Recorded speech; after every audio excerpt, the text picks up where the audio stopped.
আপনি কি অনুভব করছেন যে আপনার বাড়িতে কিছু একটা আছে, কিংবা ঘুমের মধ্যে হঠাৎ করে আলাদা কোনো সাউন্ড পেয়ে হঠাৎ আপনার ঘুম ভেঙে যাচ্ছে, বা আপনি হঠাৎ করে বুঝতে পারছেন যে আপনার ঘরের মধ্যে কিছু চলাফেরা করতেছে, এরকম অনুভূতি হচ্ছে?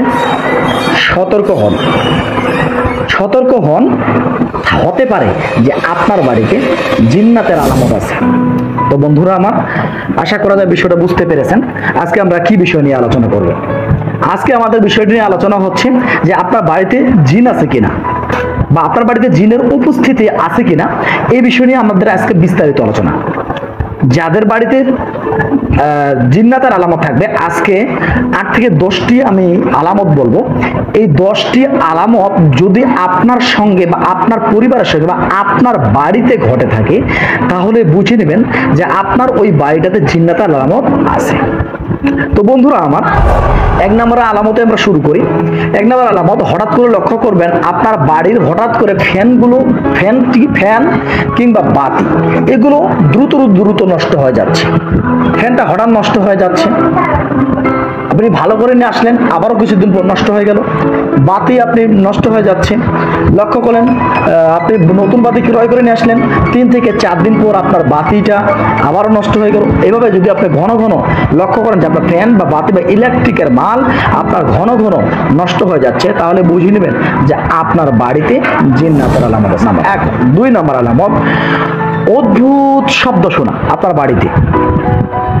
আপনি শুয়ে আছেন বা ঘুমিয়ে আছেন, বা আপনার পরিবার যে কোনো একজন ব্যক্তি হঠাৎ করে অদ্ভুত প্রকারের শব্দ শুনতে পাচ্ছেন, বা হঠাৎ করে লক্ষ্য করবেন আপনার রাত্রেবেলা আপনার বাড়িতে বা দরজার সামনে ঠক ঠক ঠক কোনো সাউন্ড হচ্ছে।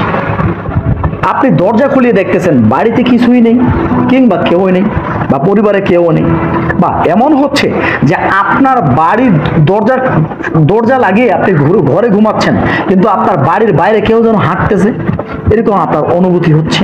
তাহলে বুঝে নেবেন, প্রায় যদি এরকম অনুভূতি হয়, তাহলে বুঝে নেবেন আপনার বাড়িতে জিন্নাতের আলামত।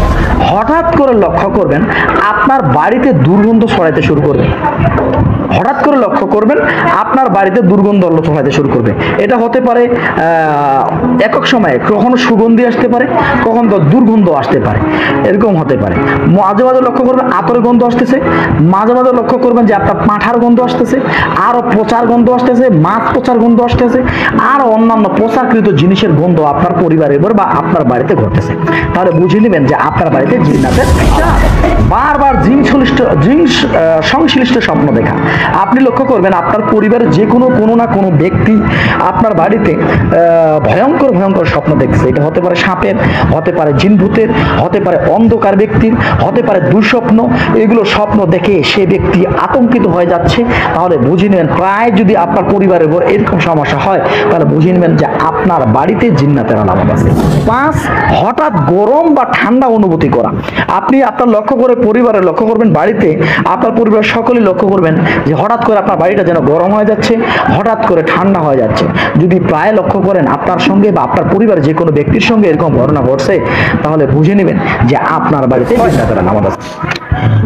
হঠাৎ করে লক্ষ্য করবেন যে আপনার যে কোনো বাড়িতে যে কোনো বস্তু রেখেছেন বা কোনো মালামাল রেখেছেন, এই মালামালটা এখানে দেখছেন, হঠাৎ করে পরশু দিন বা কয়েকদিন পরে দেখবেন যে মালামালটা অটোমেটিক নড়ে চলে গেছে, আলাদা জায়গায় গিয়ে পৌঁছেছে, আলাদা জায়গায় গিয়ে গেছে।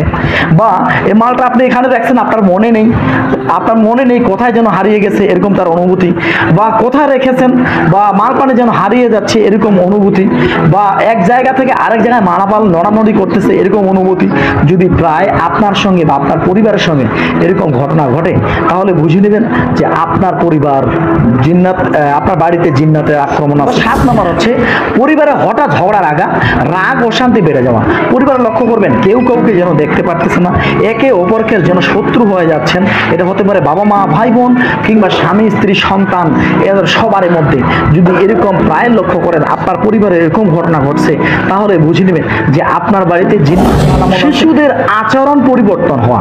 যদি লক্ষ্য করেন আপনার শিশুটা অতিরিক্ত নম্র ভদ্র এরকম ছিল, কিন্তু হঠাৎ করে দেখছেন আপনার শিশুটা বেয়াদব হয়ে গেছে, আপনার শিশুটা মানুষের সঙ্গে খারাপ ব্যবহার করতেছে, আপনার সঙ্গে শিশুটা প্রায় লক্ষ্য করে মানুষের সঙ্গে খারাপ বা কটু ভাষায় কথাবার্তা বলতেছে এবং কি মারামারি করতেছে, আপনার উপরে মারামারি করতেছে, হাত তুলে দিচ্ছে, কটু ব্যবহার বা আচরণ যেন পরিবর্তন হয়ে যায়, ভয়ঙ্কর আচরণ হয়ে গেছে।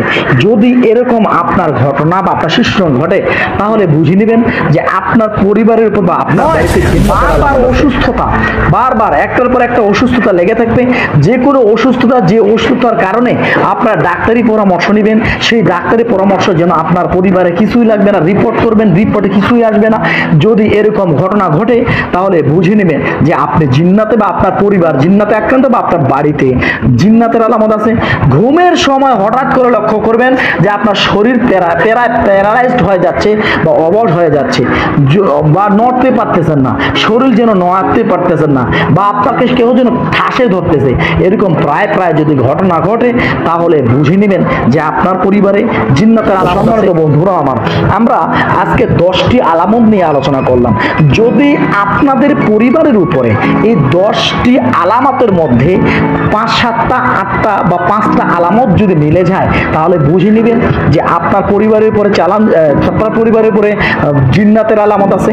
এটা হতে পারে বদ জিন্নাতের আলামত, হতে পারে আশিক জিন্নাতের আলামত, হতে পারে চালানকৃত বা মানুষ পাঠানো জিন্নাতের আলামত।